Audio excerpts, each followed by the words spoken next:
I could feel that something is going to happen. Only that I didn't know ni nini.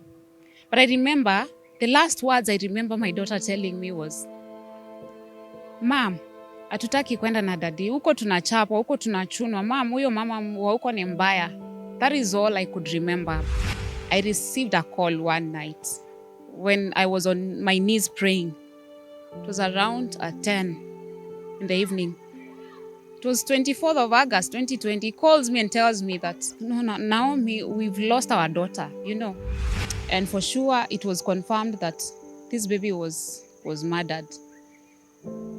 My daughter had been sexually abused countless times. Her 2 knees had been broken. The number of marks that were on her body, they are just countless. I tried adding. There's a time I took that report and I sat down. I was adding one by one and ikafika 50 nikaona naelekea 100 na ni mwili ya mtoto wa miaka 6. So I just stopped there because everything was just too much on me. And my daughter's murderers are still out there.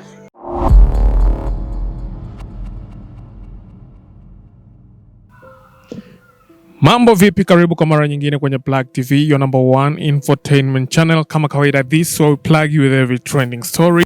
Na leo tumekutana na dada yangu fulani anajulikana kama Naomi. Naomi yako na story ambayo ni ya kushangaza, kuencourage. Na story ambayo itawapatia watu ambao kwenye ndoa different perspective about marriage. Anyway, sitasema mengi kumuhusu, acha nimpatie fursa aweze kuzungumza na sisi. Mambo vipi? Salama kabisa. Unajulikana kama nani? Kwa majina naitwa Naomi Kiamba. Kwa majina ya usanii, kwa maana mimi ni mwimbaji wa nyimbo za Injili, najulikana kama Naomi MK. Naomi MK, umezungumza na sisi ukatuambia kwamba uko na story ambayo unataka kuhadithia wana Plug TV. Ni story kuhusu nini? Kabisa, ni story kuhusu ndoa and generally it's about my own life, personal story, what I've been through, what I've seen, what I've learned in this life. Yeah, and I believe that itawasaidia wengi kujua jinsi ya pengine kujibeba kwenye ndoa na how to go through some challenges. When you're going through some challenges, how you should go about it. Yeah. Now, Naomi, hebu tueleze, wewe uliingia kwenye ndoa mwaka upi? Mimi niliingia kwenye ndoa mwaka wa 2010 April. It was 17th of April 2010. Ilikuwa ni ndoa ya kanisani. I was pretty young though.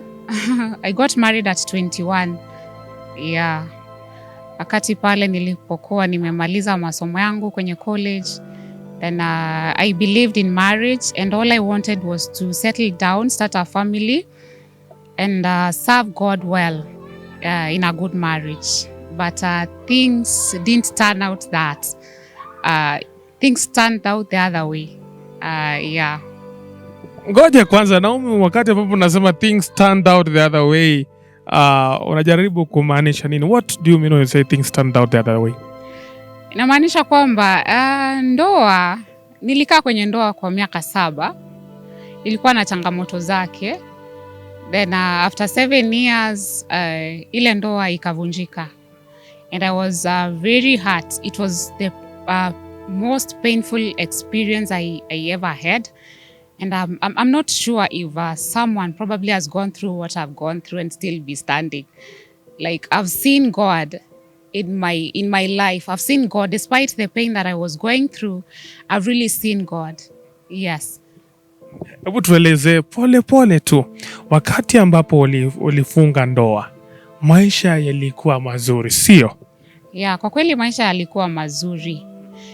Lakini pale wakati tunafunga ndoa kulikuwa tuna changamoto kidogo. Ni kama wazazi wanafikiria I'm too young to get married, but then you have that love and you feel like it's like you're possessed. You just don't want to let go. You just want to get married and enjoy your marriage, but the parents thought otherwise. Yeah. Hebu niulize, how old was your husband by then wakati mlifunga ndoa? My husband was 28 years old when we were getting married.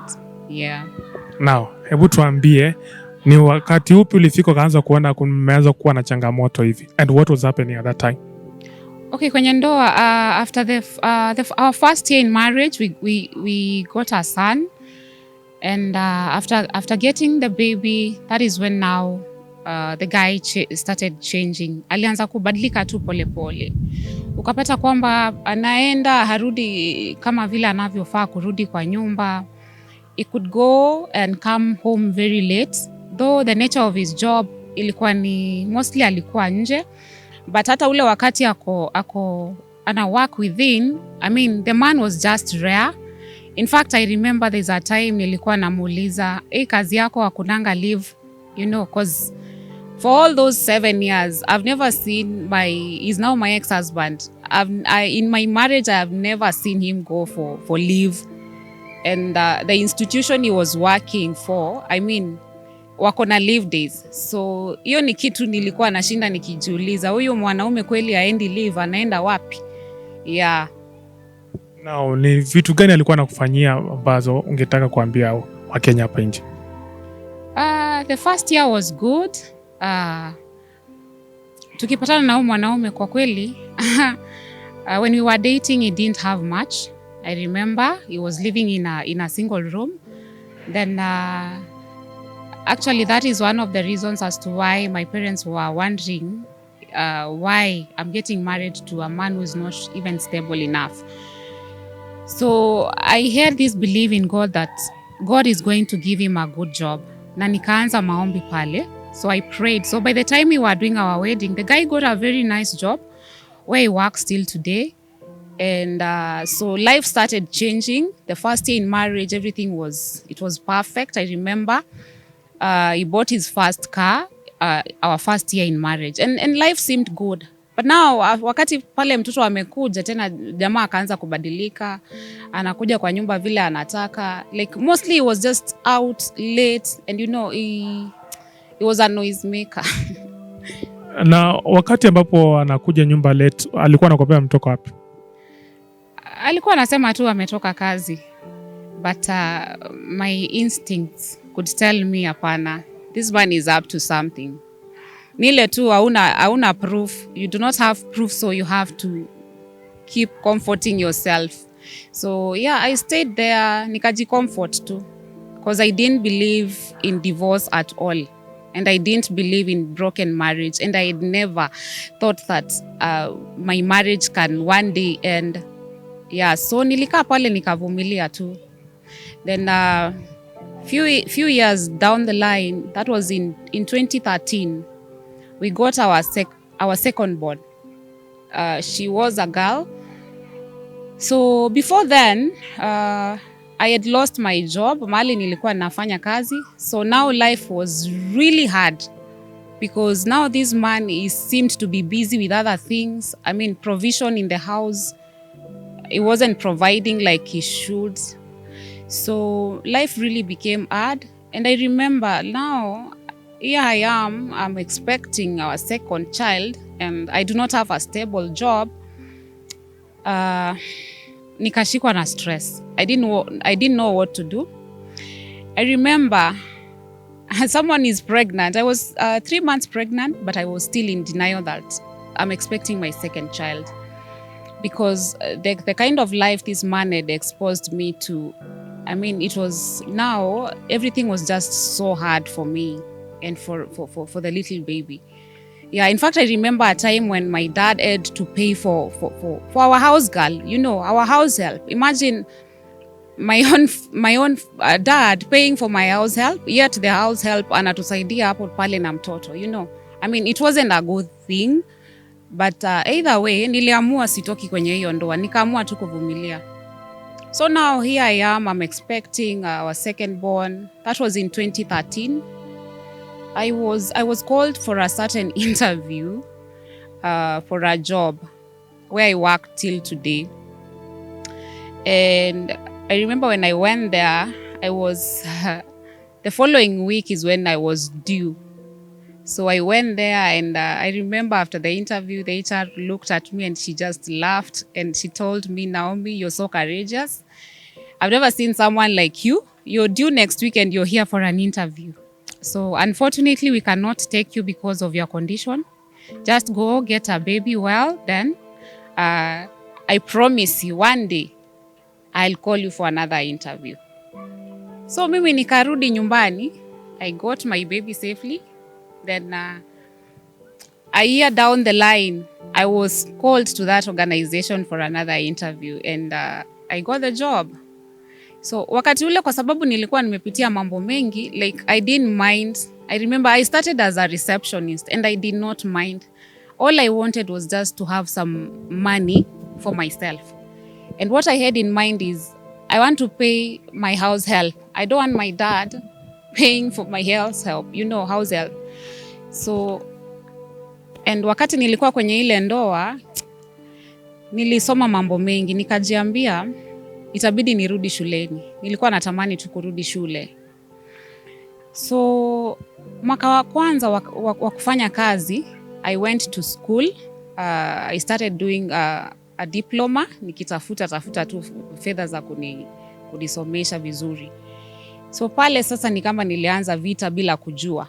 I was doing it so innocently because all I wanted is to see my family grow. But this man apparently he wasn't supportive at all. To him ni kama nilimdunga mwiba. He didn't want me to go to school. Because I remember one day he was asking me, why have you chosen to go to school first? Ungengoja kwanza to invest kidogo alafu tukisha invest baadaye utarudi shuleni. But my opinion was different na nilikuwa nimeingia shuleni already. So mimi nikaanza masomo yangu pale. I remember I could take loans to pay my school fees and I didn't mind. At the same time, I'm taking care of the babies. Because the nature of this man's job was like, he's a technician and technicians most of the times are out there in the field. So nilikuwa najimanage, natoka job nakimbia class, natoka class nakimbia kwa nyumba, yeah, and I could really manage. But now it reached a point whereby tuko tumejipanga, tumeenda tumenunua land pale, tumejenga nyumba and me was so focused. Nilikuwa nataka tu nikuwe na boma yangu. So now the day we were going for a housewarming after tumejenga nyumba to my surprise when I entered our bedroom of the new house I found some drinks there. In my life I had never seen my husband drunk. But wakati ule tumeenda housewarming mimi nilipata vilewesha pale, sijui vinaitwa vilewe hivyo. Nilivipata pale. And my only question was, ulianza ulevi na sijui. I mean, when do you take all these things? What are they for? And he was like, hizi ni vitu za mzee. So ukapata ule wakati, this man alikuwa ameanza kubehave very weirdly. We could be seated and he starts talking to things I don't know, things I cannot see. So now that is where my life, now it's like I was now in hell. I mean, the hell of a marriage. Because you're with someone and they're talking to things you can't see. And they're really communicating. So akaniambia vile pombe, they were really hard drinks. I remember there was a bottle of Amarula, among others. Strong, very strong drinks and not cheap. So akaniambia vitu ni vya mzee. I remember that time we had invited the parents for the housewarming. We slaughtered a goat just for the celebration. So wakati ile mbuzi inachinjwa, the guy went and he said, msimwage hiyo damu, niwekewe. Akaekewa mahali kwa bakuli hivi. Then jioni kabisa wakati kila mtu alipoenda, the guy came to the house, zile vilewi zile pombe akazichukua. Mimi niko nachungulia. I was standing at my bedroom door. The guy is in the sitting. He waited until everyone has gone to bed. So mimi nilikuwa too curious. So akaingia pale kwenye sitting room na zile pombe na ile damu, akaingia akachukua ile damu, nikaona amechanganya, amemwaga zingine chini. Like it was really strange because I had not seen something like that my entire life. And then at the same time, nikimuuliza maswali ananiambia, Naomi, the day you will tell anyone that I talk to things you cannot see, that will be the end of you. Whatever I talk to, it will kill you. So it's like now I'm in marriage, I'm threatened. I don't know what to do. I couldn't even say a word to anybody. So from there, I didn't know depression was sinking in slowly in me because now hapa nimekatazwa kuongea na mtu yeyote. I can't say anything to anyone. So I'm keeping everything to myself, not even my mother, not even my sister. So now that is when now everything got worse. Then a certain relative, it's actually a nephew of this guy. Ni kijana mkubwa alikuwa amemaliza form 4. He came and told me, Auntie, there's something I want to tell you. Uncle brings, there's a certain woman, old woman who comes to this house. Tangu mjenge hii nyumba, kuna mama amekuwa akiletwa kwa hii nyumba. Mama mzee hivi hivi. Oh, then I was like, okay, what's her name? The guy gave me the name. Then when my husband came back, nikamuuliza, who is this old woman you bring to the house? And the guy he gave me so many stories that were not adding up. So pale, nile you're just committed in marriage, you don't want your marriage to break. In my heart, nilimsamehe tu. And then, niko hapa, I'm threatened. There was nothing much I could have done at that time. I was so scared. So tukaendelea hivyo. There's a certain time he said he's going to Mombasa with his mother and someone else. And I was left behind. Me, I didn't go. He told me you cannot go. So when he went for 3 days. The guy was unavailable on phone. His mother was unavailable on phone. Like, hakuna mtu angepatikana. Unless they call me, singepata yeyote kwenye simu. So when, after the 3-day tour to Mombasa, when they came back, he came with some weird photos.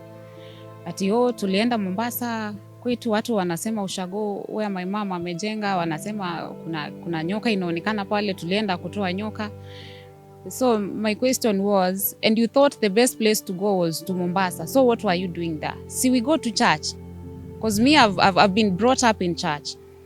Nikamwambia si tungeenda tu kanisani basi. Tuongee na mchungaji aombe vitu kama hivi. Mbona mimi hamkuniambia mkienda? So now, ni kama nilianza vita. And the guy was like, and by the way, why do you pray the way you pray? Nikamwambia mimi hata ukinioa ulipata ninaomba tu. So there's no way I'm going to stop prayers. Wacha kidogo. Kuna swali ambalo nilikuwa nataka kuuliza. Wakati ambapo ulifunga ndoa na huyu mume wako, was he somebody who is born again ama alikuwa ni mtu tu wa kidunia hivi? Siwezi sema. I'm not sure if he was really born again. You know, that's a personal decision that one makes. But this guy we met in church. I was there singing in church. Nilianza kuimba kitambo. I was singing in church. It was a bass guitar. So him being born again, probably that time I judged and assumed that he was born again. But after living with him, I came to find out otherwise. Yeah. Sasa tuendelea na story. Yeah, so wakati walitoka Mombasa sasa mambo yakaribika, ukapata sasa hata tuelewani kwa nyumba.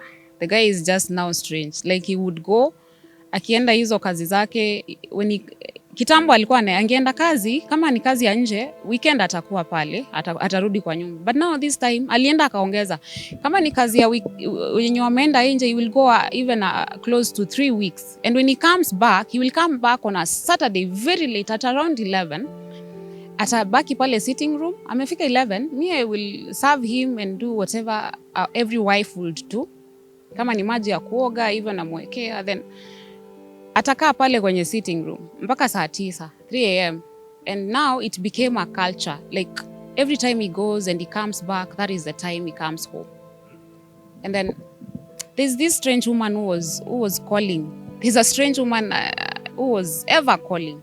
Anytime this guy manages to come home early, there's this woman who used to call at exactly 8 p.m. So one day, I was tempted to pick up that call. So nikachukua ile simu and I was like, hello, this is so and so so. Jamaa alikuwa kwa bafu. Sorry, he will call you back. Then sasa ule dada nikamuuliza, who are you? You've been calling my husband at 8 every day. Why do you do that? Kama nikumpigia simpigie basi hata mapema kabla afike kwenye nyumba. And I mean that brought so many issues. And I remember jamaa alikuja akanipata nimeongea na simu yake. I got so furious. It was like a fight in the house and then after that I was like, hey, I think I've already taken so much.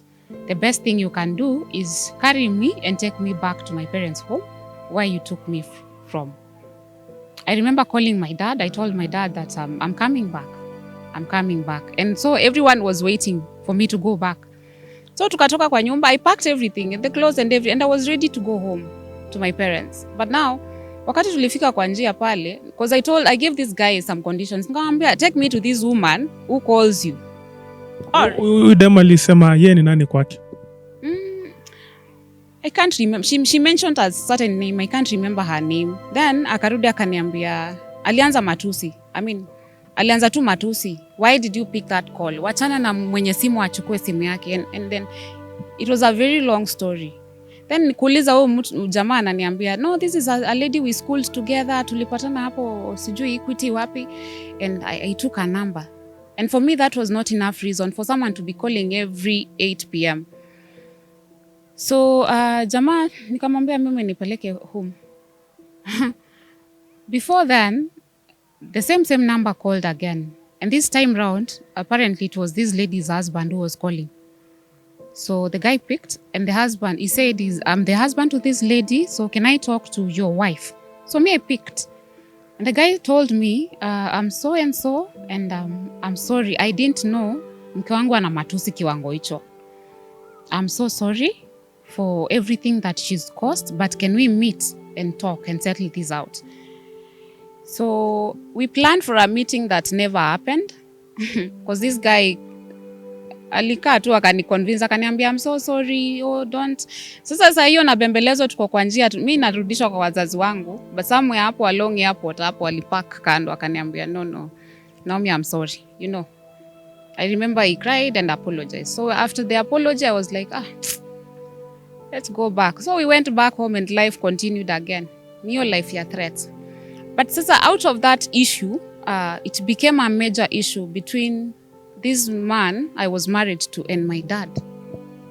Sasa ukapata sasa hata hawaelewani kabisa. And ili create some tension ukapata, like I couldn't reach out to my parents. I couldn't reach out to my sister, to my brother. And I was just there with no one to talk to. So mimi natoka naenda kazi narudi jioni. But even in the office, I changed.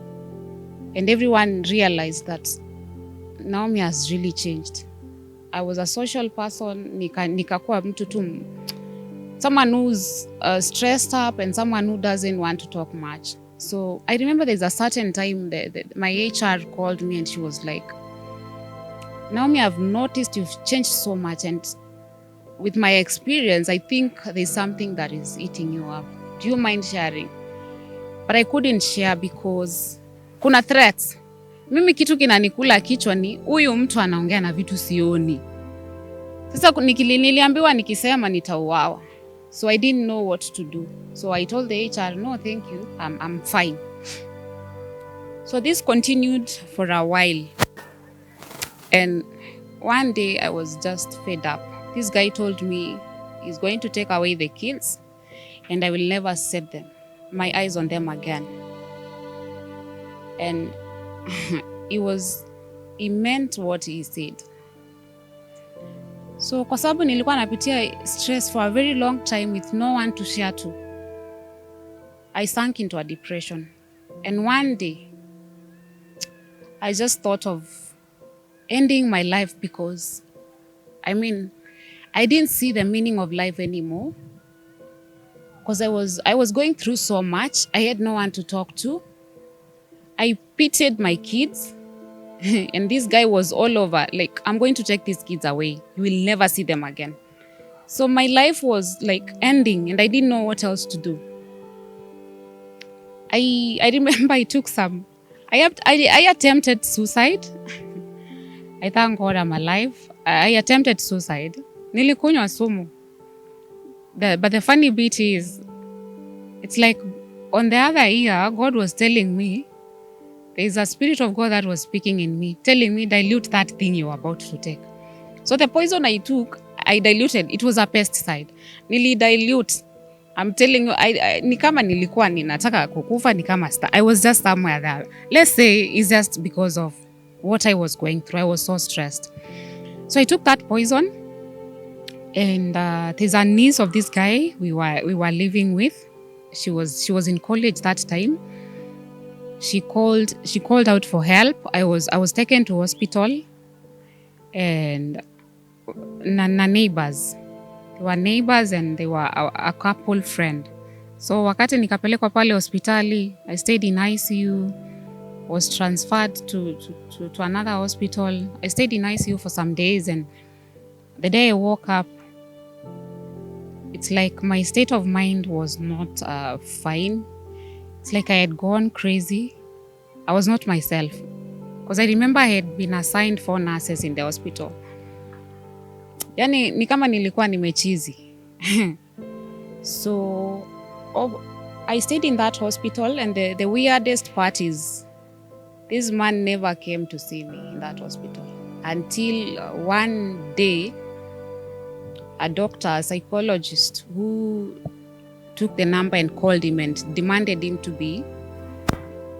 present himself to the hospital. So that was the day I saw this man in hospital. All those other days, my neighbors, family, friends, they're the ones who are coming to check on me.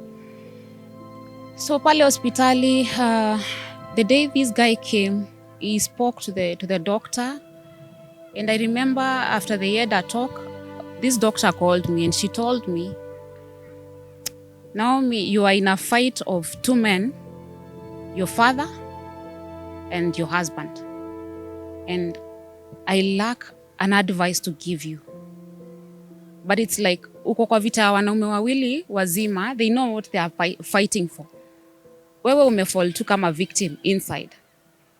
So I just wish you all the best. So the doctor did the counseling and stuff. So a day came when I was supposed to be discharged. But this man didn't want me to be discharged that same day. Yeah, ataki, akaongea na daktari akamwambia I was to be discharged on a Thursday. Akamwambia no, mimi nataka atoke on a Saturday. And then that Saturday, mimi namuuliza watoto wangu wako wapi? All I could think of was my kids. Despite the fact that I tried suicide, all I could think of was my kids. Namuuliza na watoto. He's like, don't worry. Watoto wako sawa tu, wako sawa kwa nyumba. So,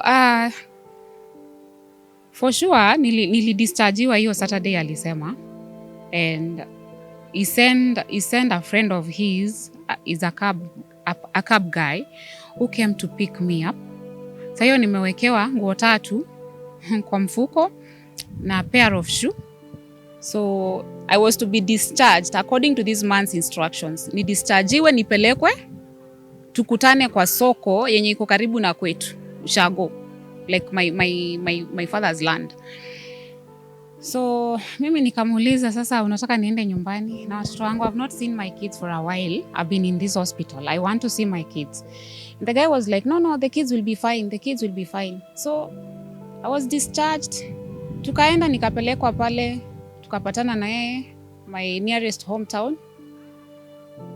And he told me, I'm taking you home. I'll come for you. Tutaenda kwenyu pale, when you're completely healed, I'll come get you. I'll bring my people. We sit down with your people and we have a talk and resolve everything. So he took me home. We went home, tukapata mom pale. My dad is a teacher, just retired the other day. My dad was not home. So akaambia mom the same thing, aliniambia nitakuja na watu wetu tukuje kuongea. And the guy left. My question was, my kids, how am I going to see them? And he kept telling me, kids will be fine. Kids will be fine. So mimi nikakaa pale nyumbani. Wakati nimekaa pale nyumbani ndo nikapigiwa simu na the HR, and she told me, Naomi, I know you're going through a tough time, but there's a job here that I want you to take and do it. Someone has resigned, so I think this position fits you.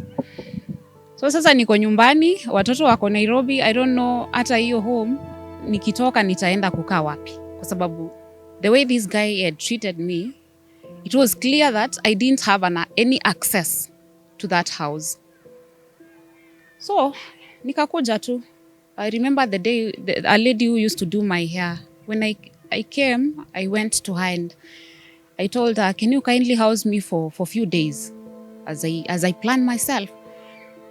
So that lady, she was generous enough, thanks to her, akani host pale. But I told her, before I start staying in your house, let me go check kama naweza ona watoto wangu angalau hata nijua wako vipi. Telling you, I went there. Huyo mwanaume kufukuzwa, nilifukuzwa kwa hiyo nyumba. Alichukua watoto wote akaingisha kwa gari, akaambia house girl pack the clothes of these kids. Watoto wakadanganywa akanifukuza, and yeah, I left. So the following day mimi nikaenda kazi. When I went to work, wakati HR alinipatia ile barua, aliniambia, Naomi, I'm here as a mother. If you want to talk to someone, come talk to me and I will listen to you. Hiyo ilinikuta off guard kwa sababu, I didn't expect she knows much. Akaniambia, the day you were in hospital, I called your husband and he told me he's calling me back. Until today, he's never called me back. I had no idea what you are going through. So, Naomi, if you feel like talking, come talk to me. So I told her to give me time. So I went home thinking, and later I approached her and we had a chat. We spoke. So nikamwelezea vile mambo yameenda pale. And because she knew my husband, and we had really tried to sit this man down and have people talk some sense to him. But kila kitu iliambulia patupu. Mpaka mchungaji alijaribu, but everything, like, he couldn't listen to anyone. The guy had been overcrowded by so much pride. So hakuna mtu angemsikiza, hata mama yake. I remember alikuwa anasomea mama yake ni kama mtoto mdogo. I remember his mother used to cry because of this man. Anamsomea kama mtoto. So like no one could talk some sense to this guy. So the only option I was left with is now to go to court and seek for custody for my 2 children. That time my daughter was 4 years, my son was 6. So nikaanza process ya kwenda court. Wakati huo, this guy has already brought another woman in the house, a very old woman, and I call her the lady old because this is someone who her last child is in campus.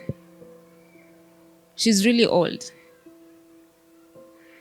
So the woman was brought into my house, our matrimonial home. She slept in our matrimonial bed, and now the house became inaccessible. And I had no other choice. Nikutafuta jinsi nitapata watoto, because there was no way another woman would raise my kids when I'm still alive. But now the most challenging part was, here I am, I tried committing suicide. How will I convince the court that I am capable of taking care of my children? That was the only challenge that I had. So, either way, niliomba, nikaambia Mungu, sasa wewe Mungu, you allowed everything to happen. You have to lead me and show me the way. Mimi nikaenda pale koti, nika apply for custody ya watoto wangu wote wawili. And wakati huo, huyu mwanaume alienda akatoa watoto kwenye ile shule walikuwa wanasomea. He transferred the kids to another school. And during that time, there were orders from the court that the kids should remain in the same school they were schooling until the court gave further orders. Lakini huyu mtu aliona yeye anajua, yeye akatoa tu watoto akaenda kuwaficha kwenye sijui. So you know, court is a process. So wakati nimeenda kotini, here I am, I tried committing committing suicide. Convincing the court was not easy. I was referred to so many processes lazima niende kwa psychiatrist, I have to go for counselings and get reports and bring the reports to court for court to confirm that I'm mentally fine to take care of my kids. So that took a while. That was in 2017, I remember. It took me like 6 months to have all those processes for counseling and the reports. So wakati reports zilitoka tukapeleka pale kotini. But tukapata wakati huo court sasa imefanya order ambayo nilikuwa naenda nachukua watoto. Walikuwa wamepelekwa a certain school huko Athiriva, huko wamefichwa huko. So I was given access. Nile nachukua watoto on Friday wakitoka shule na wachukua nakaa nao on Saturday, then Sunday na kutana na huyo jamaa mahali tunamrudishia watoto. So that went on for some time. So after some time, then now huyu jamaa I think ilifika mahali tu akachoka, akashindwa na hiyo process ya mimi kwenda kuchukua watoto, yeye kuja anachukua, ni kama tunashare hiyo custody, ni kama tunashare. So I think he got tired at some point and akaachana nao watoto. So I went to court. Hiyo siku nilimpelekea watoto wakuja kuchukua. So me I went back with my kids. And ukapata hiyo time nilikuwa nimenotice kwamba hao watoto they used to complain, especially my daughter, mom huko tunachapa. Huyo mshosho walikuwa anamuita mom shosho. Huyo mom shosho anatuchapanga, anatushautia, and the kids were really traumatized. So nikaambia koti niruhusu for one term. I used to commute my kids from Feather to Athiriva. You can imagine your distance every morning. Hao watoto walipelekwa shule iko huko Athiriva wakafichwa huko. You can imagine commuting every morning. So these kids, they are little kids. Walikuwa nawaamsha saa 10 asubuhi. I prepare them, I take them to school. Na wafikisha shule na I go to work. I mean, saa 10 mimi nikaomba ruhusa, natoka job na kimbia na wachukua. So by the time we get back to the house, it will be around 8:00. So like the kids, they didn't have enough time to rest.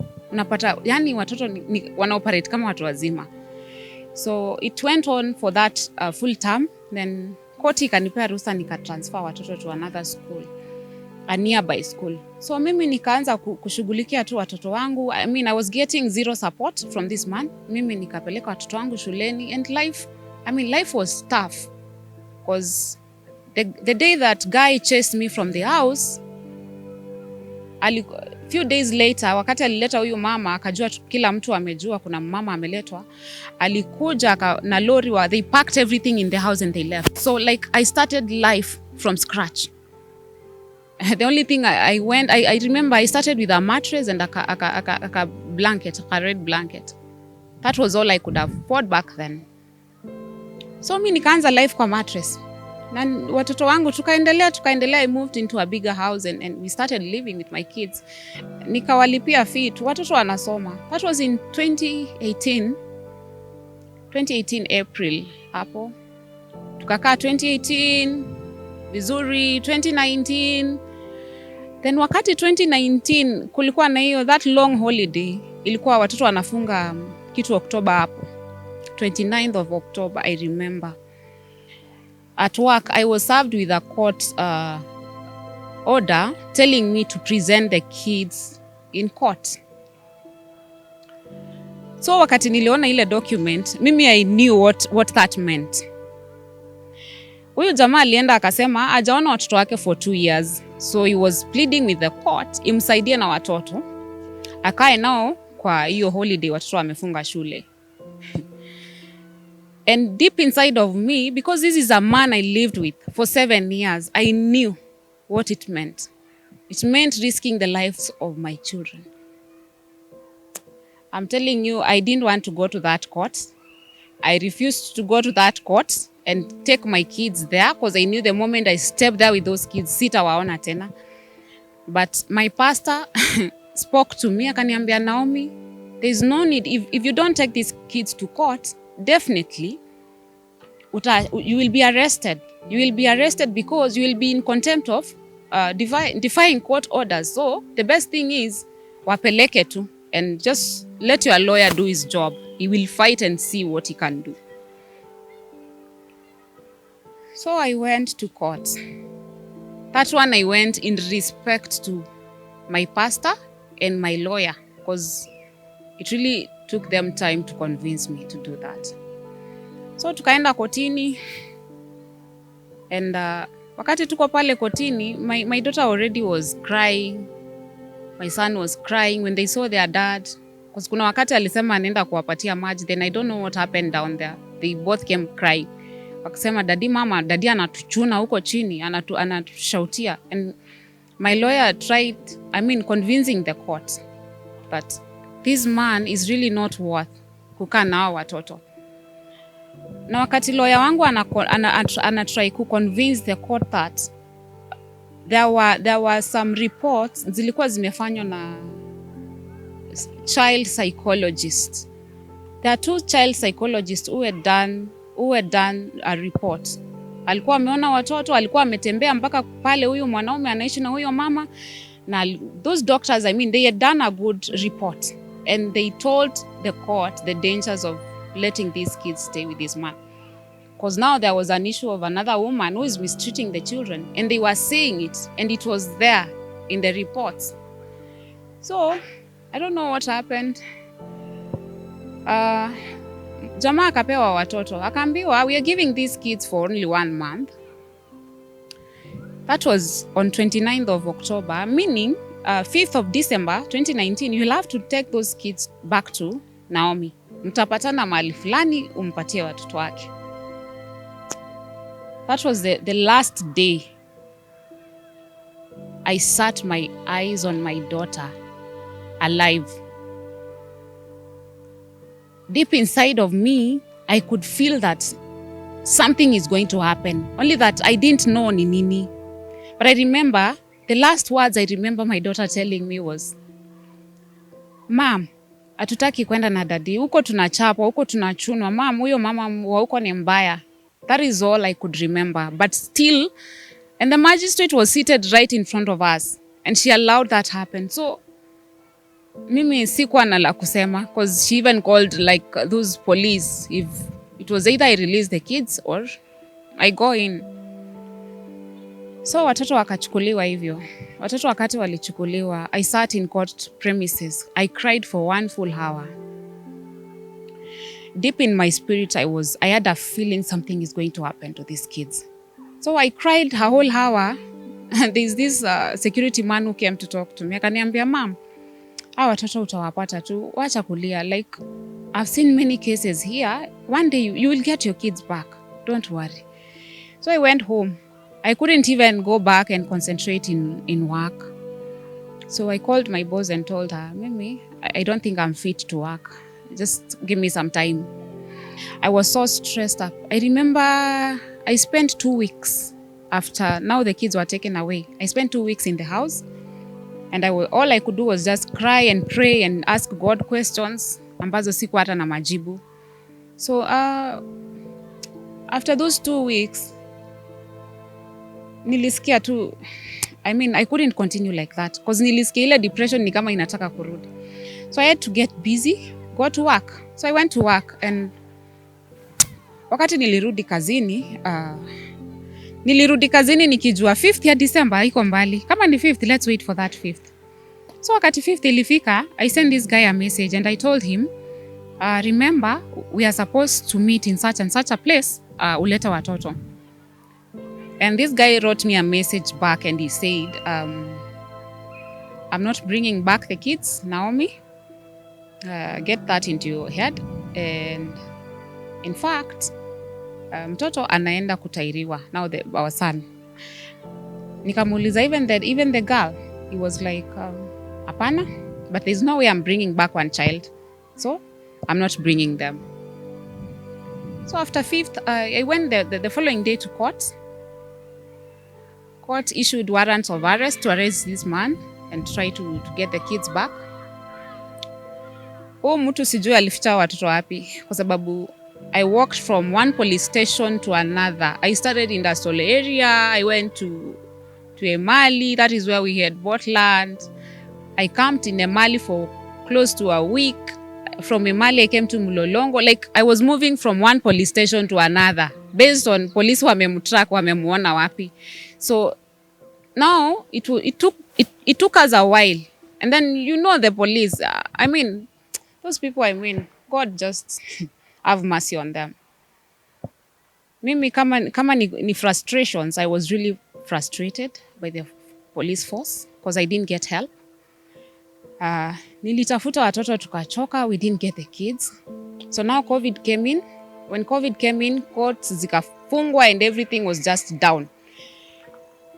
And I remember I had exhausted everything I had. Mpaka nikafungiwa nyumba. Nikitafuta watoto. My house was locked for 4 months and I could not even afford. Mpaka ikafika mahali now friends were helping in search of my kids. Wananitumia do tunatafuta watoto watupate. So ikafika point, one night I was just praying and I had a voice tell me, my daughter, I gave you something to do. Just do it. Your kids will be safe. Nilisikia sauti ya Mungu inaongea. That was my first encounter to hear the voice of God. And it was like, ni ile uko kwa maombi, but you feel like, ni kama unasikia vitu zingine. Nilishtuka. So I sat down and I was asking myself, what is this God gave me that I've not done? And another voice reminded me, Naomi, you have a calling. You're supposed to be singing and writing songs and preaching the word out here. But all you do is sit and pity yourself and cry. So now that is the time when now I remembered a friend and I called him and, I started to go to the studio and do my music. I had written down some songs. So I did my first song. Then after releasing my first song, I remember it was in July 2020. After releasing my first song, it's called Lynn Ngugi. When I was almost completing the second song, I received a call one night when I was on my knees praying.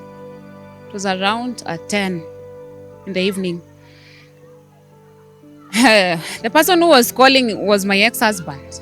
After so long, 10 months, from October, it's now August, another year.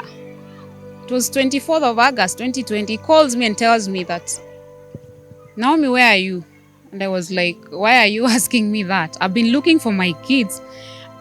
I've made an effort at least to hear a voice of my kids talk, but you've denied me. Why are you calling me to ask me where I am?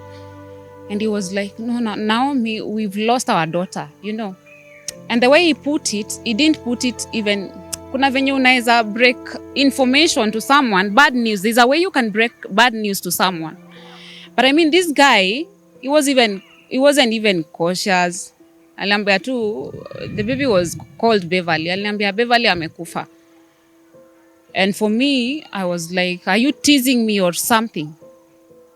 Nikamuuliza, you mean after 10 months of denying me even to hear a voice of any of my kids, you only call me to tell me a child is dead? What happened? He told me, mtoto aligonjeka, alikuwa na pneumonia, nimemkimbiza kufika Mata amekufa. So we are on our way to the Montezuma, iko Bagathi. Sasa hiyo hata kuna curfew. Sina gari. I don't know how to go there. So I told this guy, kaa hiyo Montezuma, I'm coming. So like nile umesimama, you don't even know what to do, because I was alone in the house. I stood and I was like, God, what do I do? And now I had voice again, the same voice I had back then. I had God tell me, I am still God and I'm with you. So I opened my door. I went to my neighbor, nikamuita and nikamwambia, nimeambiwa mtoto wangu amekufa na sijui kama ni kweli. Can you kindly take me there, we go find out? So I didn't even have money at that time, because sasa pesa niliharibu nikitafuta watoto, like I didn't have much. So a cousin of mine sent me some money. We took a cab, we went. When we got to Montezuma, this guy was out there nje ya gate. Kaniambia mtoto ako hapa ndani amekufa, but I'm not sure kama hawa watu watakukubali umuone. So nikamwambia kwa nini? I have to see her. Because for me, I wanted to see, and confirm. I think I was in a state of shock because hata after amebreak hizo news, I didn't even shed a tear. I was in a state of shock. So when I got there, the gate is locked. I can't even access to see the body. Akaniambia ongea nao watu uone kama watakufungulia gate. So I spoke to the gate man and huyo mtu alikataa kufungua gate. So I heard the same voice. God was with me the whole time. Because during the day, the same day that my daughter passed, during the day, nilishinda kwa nyumba. I was working from home. I was typing and I was crying, and there's this new song that was running in my spirit and I could not stop singing it. I was just singing and telling God to give me grace. Sikujua mimi naomba nini that time. But when I got to Montezuma and the gate is locked, that is when now I remembered during the day I was telling God to give me grace. So nikaangalia juu nikaona kibao, hiyo imeandikwa hotline number hapo ya Montezuma. I called that number. And the lady who picked, she was like, "No, we are closed. You have to come tomorrow at 7. I told her there's no way I'm coming tomorrow. This is my child lying in there. I've not heard her voice for 10 months. I've not seen her. I have to see her. I'm not living here. So do whatever you want to do. Otherwise, I will go Facebook live and everywhere live, and I'm going to spoil this business for you guys." I mean, ilifika mahali mpaka yeye to issue threats for them to allow me to see my daughter's body. So during that time,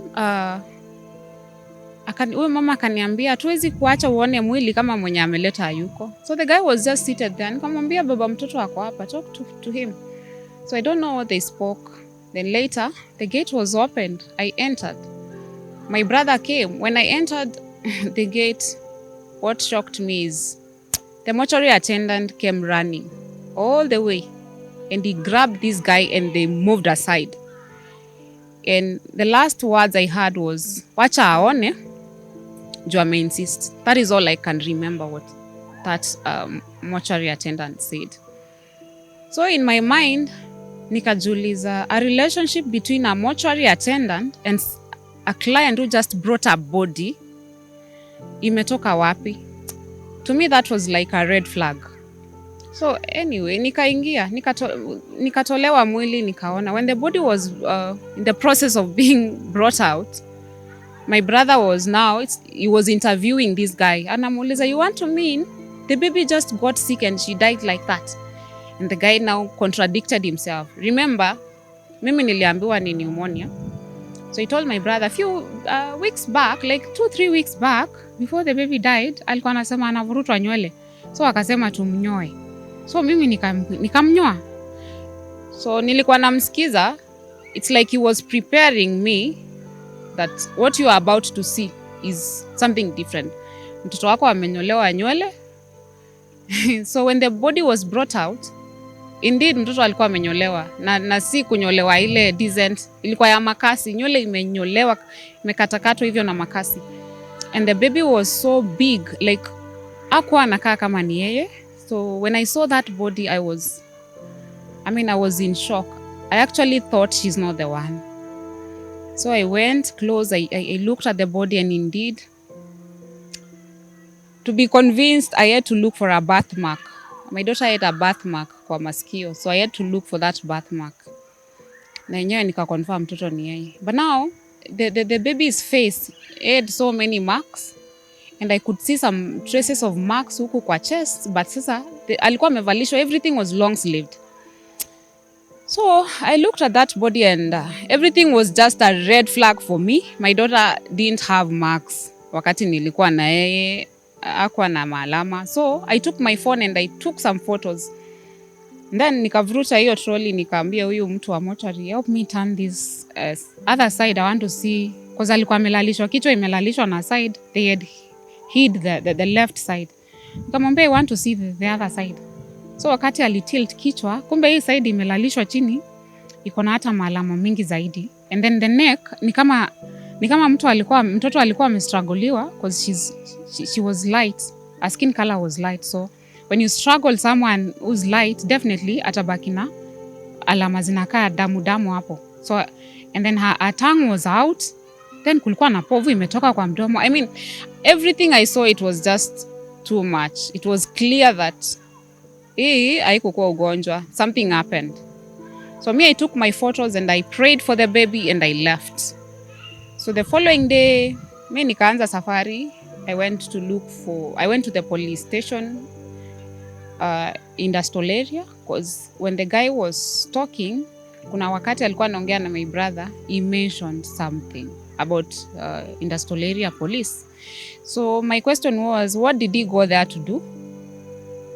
In a normal case whereby someone died in an hospital, hakuna venye utapewa mtu amekufia hospitali kwa kweli uambiwe beba mwili upeleke mochari.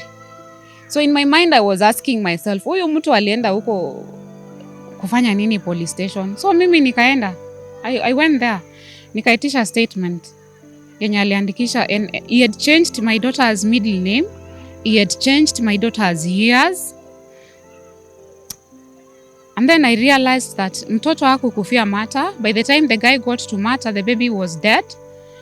He took the baby to Mata just for confirmation that the baby is dead. So now I began a journey to look for the DCI and you know, have them handle the case. So when I went to DCI with my lawyer, they started the case, and a post-mortem was done. And for sure, it was confirmed that this baby was murdered. My daughter had been sexually abused countless times. Her 2 knees had been broken.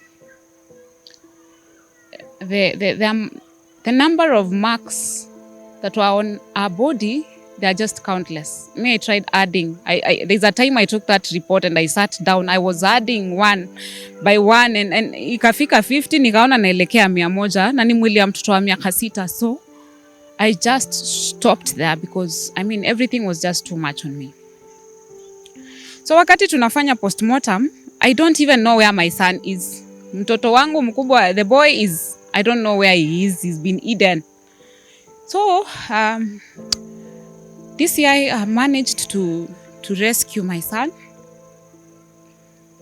He was rescued. Though the father tried to hide him, lakini DCI walijaribu. They tried, the boy was rescued. But when he came, his state of mind was also not okay. Because remember, my husband, he was a brainwasher. Alini brainwash mimi mwenyewe vile niko hivyo when we were married. So he had brainwashed the boy. I mean, it was another process. So tuko hapa mtoto amerescuewa, mwingine ako mochari. But now the state of my son's mind is not okay. So this year wakaniambia ukai na huyu mtoto tunampeleka hata kwa children's home kwanza akae huko tukifanya investigations. So here I am, one body is in the morgue. The life one imepelekwa, mtoto amepelekwa children's home. It was really a tough time for me. I don't know how I managed. I don't know how I'm able to stand and give this story, if not for God. So baadaye tukazika mtoto. Then later I was given back my son. But the most painful part is everything was so clear in that report. The post-mortem report, everything was just so clear. And my daughter's murderers are still out there, despite the report being so clear. And everything is just so clear because, I mean, this guy was handed over the kids in the court. And since he was the one who had these kids, I mean, I don't understand why he is still out there. He should have explained why. He should be somewhere inside, locked, explaining why and what happened to the kid. But in everything, I mean, I trust the Lord's process. Sometimes God's process is really tough, but I trust God's process. The DCI might be slow. I don't know if the justice will ever be served for my daughter. The Kenyan courts, they made their own mistake. My daughter is now dead. But there's one person up there, someone with high power who never fails, and that is God. Someone might still feel like he's free out there, but I know God is never wrong. I believe the best justice I will ever get, or my daughter will ever get, it will come from God. So yeah, that is my long story. I don't know what else you want to hear. Well, this has been one of the hardest stories, to be honest. And it happened that she came with her son over here. Na kusema kweli ni story ambayo ni ya kusikitisha hadi mtoto wake ameshindwa kujikontrol, ameanza kulia, imebidi ajiondoe hapa. And we're really hoping that the Kenyan government will swing into action and make sure that justice has been served.